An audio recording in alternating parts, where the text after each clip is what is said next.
Hi guys, welcome back to my channel చోటి చోటి family story అండి. ప్లీజ్ అండి, మన ఛానల్కి కొత్త వాళ్ళు ఎవరైనా వచ్చుంటే సబ్స్క్రైబ్ చేసుకోండి. సో మీకు ఈ వీడియో కనుక నచ్చినట్లయితే లైక్ కూడా కొట్టండి. మీకు ఎవరైనా తెలిసిన వాళ్ళు ఉంటే షేర్ కూడా చేయండి. సో ఈ ప్రాసెస్ అంతా మీకు నచ్చినట్లయితే లైక్ అయితే కొట్టేయండి. సో రెగ్యులర్గా మనం చేసుకునే ప్రాసెసే ఉంటుందండి. కొంచెం నా స్టైల్లో నేను ఎట్లా చేస్తాను అనేది మీకైతే షేర్ చేస్తున్నాను. సో ప్లీజ్ చూడండి ఎండింగ్ వరకు, స్కిప్ చేయకుండా. నేను తీసుకుంటున్నాను 1 kg rice and 1 kg chicken అండి. సో దానికి బొగాన్ అయితే కరెక్ట్గా సరిపోతుంది. సో అందుకని ఇది చూస్ చేసుకున్నాను. సో మనము దీంట్లో తగినంత ఆయిల్ అయితే నేను తీసుకున్నాను. అంటే లైక్ 4 గంటలంత ఆయిల్ అయితే నేను వేసి దాంట్లో ఆనియన్స్ వేసి నేనైతే బ్రౌన్ ఆనియన్స్ అయితే చేస్తున్నాను. ఒకవేళ మనకు ఆయిల్ తక్కువ అనిపిస్తే లాస్ట్ ఎండింగ్లో మనం వేసుకోవచ్చు.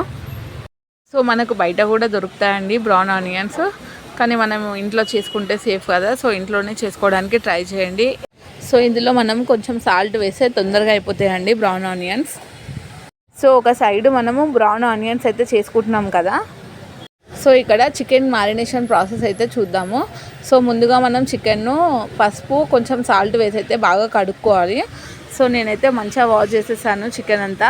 సో ఇట్లా మనము హల్దీ ప్లస్ సాల్ట్ వేసి కడగడం వల్ల చికెన్ను నీసు వాసన అనేది రాదండి. తింటుంటే పిల్లలు కూడా మంచిగా తింటారు.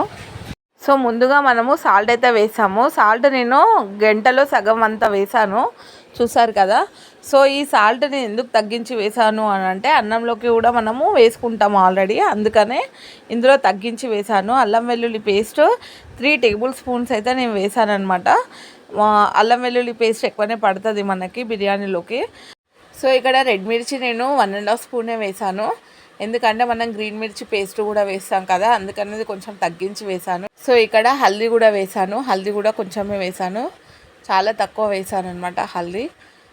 ఇప్పుడు గరం మసాలా వేస్తున్నాను. ఈ గరం మసాలా ఘాటు మనకి తగలాలండి, బిర్యానీ అంటేనే మనకి స్పైసీనెస్ కదా. సో గరం మసాలా అయితే నేను 2 టేబుల్ స్పూన్స్ అంతా వేసాను. ఇందులోకి హోల్ గరం మసాలా అంటే మనకి లవంగ్, ఇలాచి, దాల్చిని అండ్ కబాబ్ చీని, తోక మిరియాలు కూడా వేస్తున్నాను. సో గరం మసాలాలో నేను జాజికాయ జాపత్రి కూడా యాడ్ చేశాను అనమాట, అది నేను చూపించలేదు. సో అది కూడా పౌడర్ చేసి వేసుకోవాలి.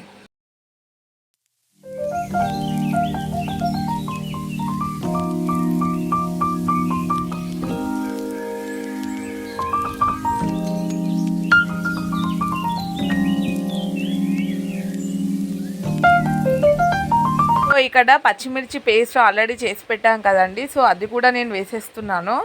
మొత్తం అంతా ఒకసారి కలపాలన్నమాట ఇప్పుడు. సో ఇక్కడ నేను చూపించినట్లయితే కలుపుకోండి, ఎందుకంటే మనకి కోటింగ్ మంచిగా ఉండాలి కదా చికెన్కి, లేదంటే సరిగా పట్టదనమాట. స్పూన్తోనే అట్లా కలిపితే పట్టదు. మనం మన చేయితోని మంచి కలపాలి, కలిపితేనే కోటింగ్ అనేది సరిపోతుంది చికెన్కి. సో ఇక్కడ పచ్చిమిర్చి నేనైతే 15 వరకు అయితే నేను తీసుకున్నాను. మొత్తం 2 kg బిర్యానీ కదా, అందుకని. సో అందులో నేను కొత్తిమీర, పుదీనా కూడా యాడ్ చేసి దాంట్లో 1/2 టీ స్పూన్ అంతా సాల్ట్ అయితే వేసాను అనమాట. మొత్తం అంతా వేసి పేస్ట్ అయితే చేశాను. సాల్ట్ వేయడం వల్ల మనకి పచ్చిమిర్చి పేస్ట్ చేదు పడకుండా ఉంటుంది, అందుకని.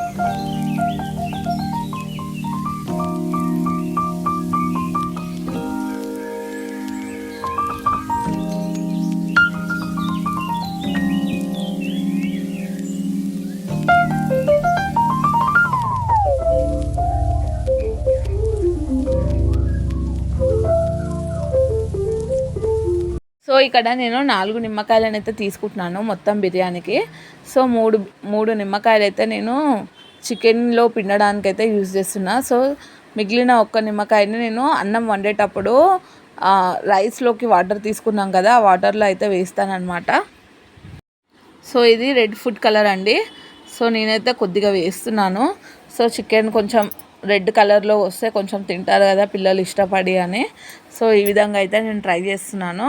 సో మీకు కూడా నచ్చితే వేసుకోండి, లేదంటే ఇది ఆప్షనల్ అండి, మీ ఇష్టము. పిల్లలు సామాన్యంగా చికెన్ వండితే కర్రీ తినరండి, అస్సలు ముట్టరు. సూప్ వేసుకొని తింటారు కానీ చికెన్ అసలుకే తినరు. సో ఇట్లా బిర్యానీ కానీ చికెన్ ఫ్రై కానీ చేసి పెడితే తింటారు అనమాట.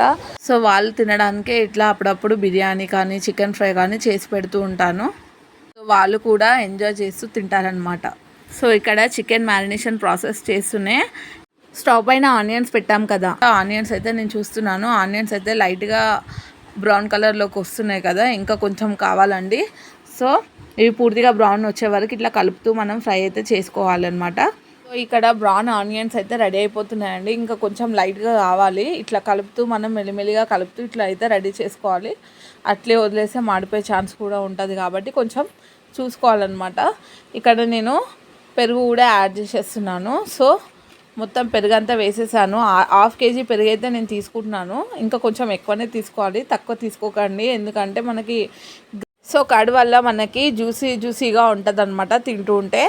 సో అందుకనే మనం కొంచెం కర్డ్, హాఫ్ కేజీ కర్డ్ అయితే కంపల్సరీ పడుతుంది మనకి 1 కేజీ చికెన్కి, 1 కేజీ బాస్మతి రైస్కి. సో అట్లా యాడ్ చేసుకోండి మీరు క్వాంటిటీ. సో ఇట్లా కలపాలండి మొత్తం అంతా ఇట్లా మంచిగా కలుపుకొని ఇది ఓవర్ నైట్ నానబెట్టుకోవాలనుకుంటే నానబెట్టుకోవచ్చు. లేదంటే మనం ఒక 10 మినిట్స్ అన్న ఆగాలండి, మనం ఎంత హడావిడిలో ఉన్నా.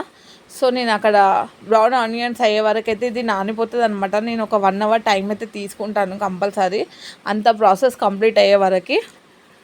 సో మ్యారినేషన్ ప్రాసెస్ ఇంతటితోని కంప్లీట్ అయిందండి. ఇది పక్కన పెట్టేశాను.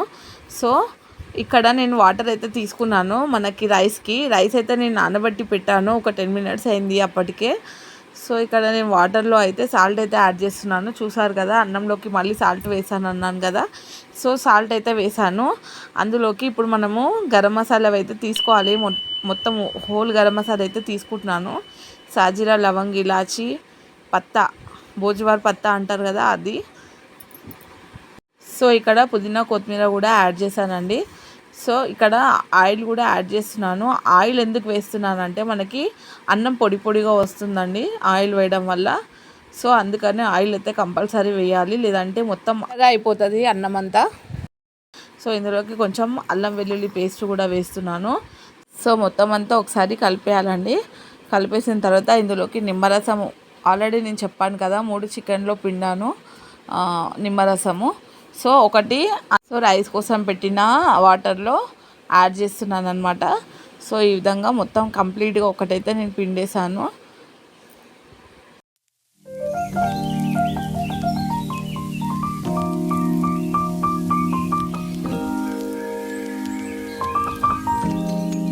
సో మన ప్రాసెస్ అంతా కంప్లీట్ అయ్యే వరకు బ్రౌన్ ఆనియన్స్ కూడా రెడీ అయిపోయాయండి. చూసారు కదా, లైట్గా ఉంది అనమాట. ఇంకా కొంచెం కావాలి, ఇంకొక 2 మినిట్స్లో మొత్తం అంతా కంప్లీట్ అవుతుంది అనమాట.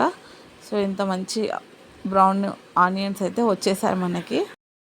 ఇందులో మనం మ్యారినేషన్ చేసి పెట్టుకున్నాం కదండి ముందుగానే. సో ఆ చికెన్ అంతా ఇందులో వేసేసేయాలన్నమాట.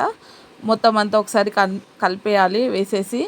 సో మీకు ఒకవేళ ఇందులో ఆయిల్ తక్కువ ఉంది అని అనిపిస్తే కొంచెం వేసుకోండి.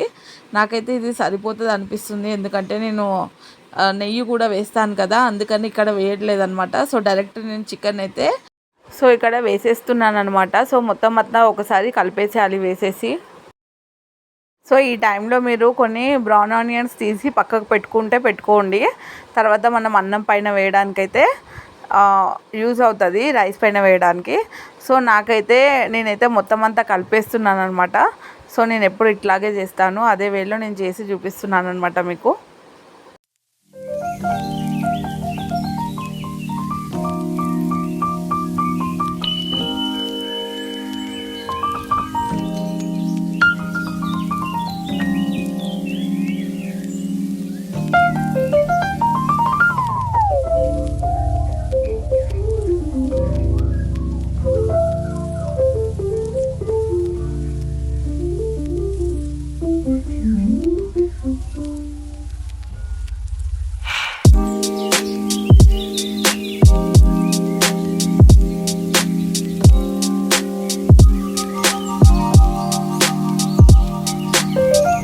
సో ఇక్కడ బాస్మతి రైస్ అయితే నానిపోయిందండి. 1/2 అవర్ అయితే నేను నానబెట్టేసాను.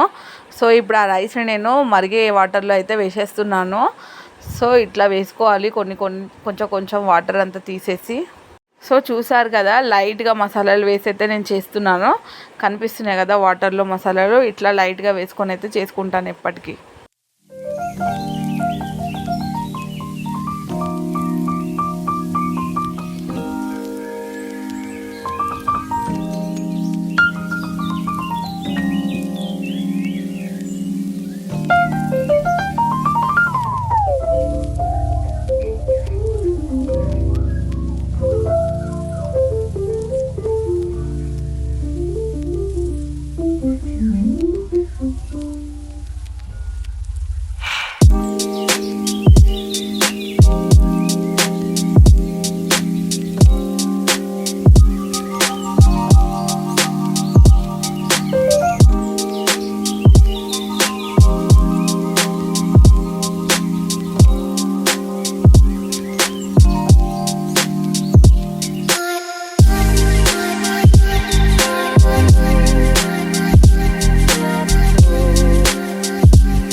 మనకి 70-80% వేస్తే ఉడకాలి. సో మంచిగా ఉడికిపోయిందండి. సో అందుకనే నేను ఇట్లా వాటర్ అంతా తీసేసి అయితే మ్యారినేషన్ చేశాను కదా చికెన్. సో ఆ బౌల్లో నేనైతే వేసేస్తున్నాను. సో ఇట్లా మెల్లిగా ఫ్లాట్గా వేసుకోవాలన్నమాట. కొద్దిగా వేస్తూ ఫ్లాట్గా చేసుకొని మొత్తం అంతా అయితే అన్నం అయితే వేసేసాలి అందులో. సో కొద్దిగా రైస్ అయితే నేనైతే వేస్తున్నానండి. అందులో నుంచి వాటర్ అంతా తీసేసి ఇలా ఫ్లాట్గా చేసుకుంటూ వేసుకోవాలి.